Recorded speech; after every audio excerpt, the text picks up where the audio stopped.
5-yard sprint test, the same thing as the 5-yard dash, except now we're testing. So I recommend you guys get a stopwatch, a little cheap $5, $10 stopwatch from Amazon. You can have it in your hands, kind of wrap up the rope around your wrist, and you can have it in your hands, and when you go, you hit, and then as you cross that line, you can hit.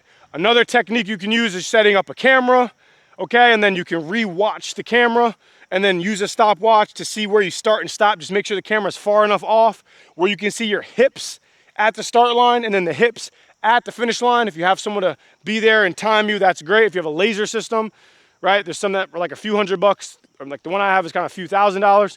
You can kind of be creative with this, or you can even use your iPhone if you don't have that right now, whatever. Just whatever you do to time it before, time it the same way after, and you're not tracking your foot, you're tracking your hips. So as your hips start through the line, that's when you start, and then when your hips go finish through the line, that's when you stop. So it's not the foot, it's the hips. So let's be honest there, and if anything, err on the side of, oh, I might have been a little faster, not, oh, I cut it really short and I'm running a 4.2, and no, you don't, okay? So let's be really honest here and really realistic.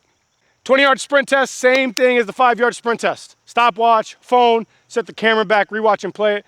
If you haven't watched the 5-yard sprint test, go watch that video, okay? But it's the same exact thing. Let's be honest here. Dig, dig, dig, dig, dig.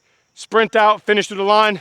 Then we're gonna train, retest, and let's keep getting faster and keep getting stronger. Let's go.